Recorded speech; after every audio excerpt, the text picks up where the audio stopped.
Breaking news చూస్తున్నాం. సూర్యాపేట జిల్లాలో ఇక ముఖ్యమంత్రి రేవంత్ రెడ్డి వ్యాఖ్యలపైన రైతులు వినూత్నంగా నిరసన తెలియజేశారు.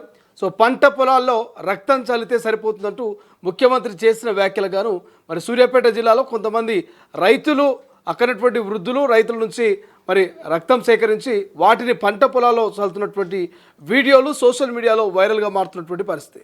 రెండో ఒకసారి దీనికి సంబంధించిన పూర్తి అప్డేట్స్ తెలుసుకుందాం. ఎందుకు ఆ రైతులు ముఖ్యమంత్రి వ్యాఖ్యల పట్ల ఎందుకు ఆ రకంగా నిరసన తెలియజేస్తూ ఉన్నారు, అసలు ఏం జరిగిందనేటువంటి సమాచారం తెలుసుకుందాం. మా ప్రతినిధి అచ్యుత్ ఫోన్ లైన్ అందుబాటులో ఉన్నారు. సో అచ్యుత్, అసలు ఏం జరుగుతుంది, ఎందుకు పంట పొలాల్లో మరి రైతులు రక్తం చల్లుతూ ఉన్నారు?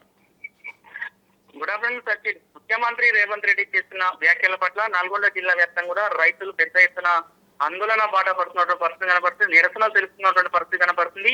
ముఖ్యంగా కూడా సూర్యాపేట జిల్లా చిదంల మండలం సేవాలాల్ తండలో గిరిజన రైతులు ఆ గ్రామానికి సంబంధించిన రైతులందరూ కూడా సంబంధించిన కొంచెం బ్లడ్ శాంపిల్స్ మొత్తం కూడా తీసుకొని ఒక బాటిల్ వరకు తీసుకొని ఆ రక్తాలలో కొంచెం వాటర్ కలిపి దానికి సంబంధించిన ఆ గ్రామంలో పొలాలలో కూడా చల్లి నిరసన తెలుపుతున్నటువంటి పరిస్థితి ఉంది. ముఖ్యమంత్రి రేవంత్ రెడ్డిని సాగునీరు కొరకు నీళ్లు అడిగితే మాత్రము రక్తంతో కూడా పంటలు పండిస్తారు అన్న విధంగా కూడా అతను వ్యాఖ్యలు చేయడం ఇది సరైన కాదని కూడా వీరు పెద్ద ఎత్తున నిరసన తెలుపుతున్న పరిస్థితి కనపడుతుంది. మొత్తం నల్గొండ జిల్లా వ్యాప్తంగా కూడా ఒక్కొక్కరు కూడా ఇప్పుడు రైతులు బయటకు వస్తున్న పరిస్థితి, ఒక ఉద్యమం లాగా ఇది రూపుదాల్చబోతున్నటువంటి పరిస్థితి కనపడుతుంది. రైతులు మాత్రము అగ్ర ఆవేశాలతో ఉన్నటువంటి పరిస్థితి కనపడుతుంది.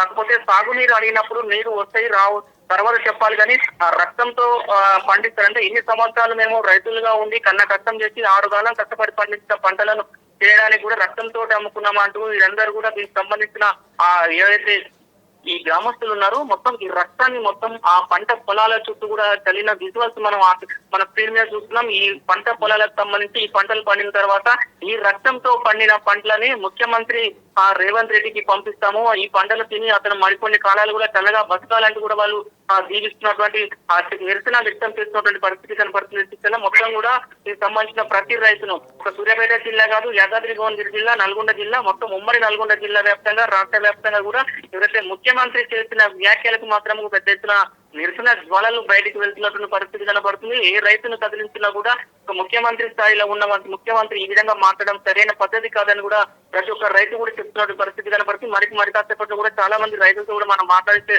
ప్రయత్నం చేస్తాం. కొంతమంది రైతులు ఇప్పటికే మాట్లాడుతున్నారు, ముఖ్యమంత్రి మాట్లాడిన మాటలు వెంటనే వెంటకు తీసుకోవాలని కూడా వారు ప్రధాన డిమాండ్ చేస్తున్నటువంటి పరిస్థితి కనబడుతుంది. 2 సంవత్సరాల నీళ్లతో మా వాటర్తో నీళ్లతోటి పంటలు పండించాం, కానీ ఈ రోజు ముఖ్యమంత్రి రక్తంతో కూడా పంటలు పండించుకోవాలి అని చెప్పడం ఏంటని కూడా పెద్ద పట్టిస్తూ ఆందోళన బాట పడుతున్న పరిస్థితి అయితే కనపడుతుంది. Right, thank you Achyut, thanks for update. ఇది మొత్తం మీద ముఖ్యమంత్రి చేసిన వ్యాఖ్యలు సోషల్ మీడియాలో వైరల్ అవ్వడం, సో దానికి కౌంటర్గా రైతులంతా కూడా నిరసన తెలియజేస్తూ ఉన్నారు. సో నీళ్లు వస్తాయా రాయా అనేటువంటి సమాధానం చెప్పాలి. నీళ్లు పంట పొలాలకు మీరు అందిస్తారా అందివ్వరా, సో నీళ్లు వస్తాయా రావా, దీనికి సమాధానం చెప్పకుండా ముఖ్యమంత్రి రక్తాంతో మరి పంట పొలాలపై చల్లితే పంట పండుతుందని చేస్తున్నటువంటి వ్యాఖ్యలకు మేము నిజంగా చాలా ఫీల్ అవుతున్నామంటూ కొంతమంది రైతులు నిరసనగా తెలియజేస్తూ, సో ఇక మా రక్తంతో మేము పంట పొలాల్లో చల్లుతూ ఉన్నాము, నిజంగా పంటలు పండుతాయా అంటూ ముఖ్యమంత్రికి ఇక సోషల్ మీడియా వేదికగా కౌంటర్ ఇస్తున్నటువంటి పరిస్థితి మనకు అనిపిస్తుంది. రైట్, ఇదంతా కూడా సూర్యాపేట జిల్లాలో జరిగినట్టు తెలుస్తోంది.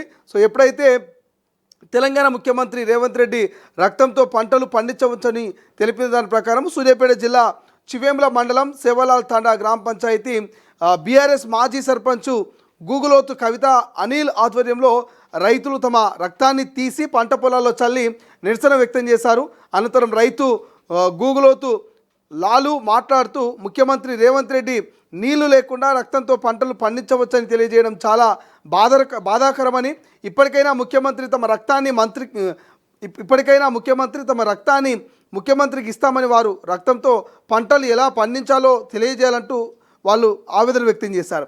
అయితే సీఎం రేవంత్ రెడ్డి రైతులకు వెంటనే క్షమాపణ చెప్పాలంటూ డిమాండ్ చేస్తూ ఈ కార్యక్రమంలోనే ఇక గూగులోతు వెంకన్న, గూగులోతు మాన్సింగ్, బోడియా, మహిళా రైతులు వీరమ్మ, బుజ్జు, మస్రు తదితర గ్రామస్తులంతా కూడా పాల్గొని ముఖ్యమంత్రి చేసిన వ్యాఖ్యలకు బేషరతుగా క్షమాపణ చెప్పాలి, లేదంటే రక్తంతో పంటలు ఎలా పండుతాయో ఆయన పండించి చూపించాలంటూ కూడా మరి ఘాటుగానే కౌంటర్ ఇస్తున్నటువంటి పరిస్థితి ప్రస్తుతం సోషల్ మీడియాలో వైరల్గా మారుతోంది. చూద్దాం దీనిపై కాంగ్రెస్ నేతలు మరి ముఖ్యమంత్రి రేవంత్ రెడ్డి ఎలా స్పందిస్తారు అనేది చూడాల్సిన అవసరం ఉంది.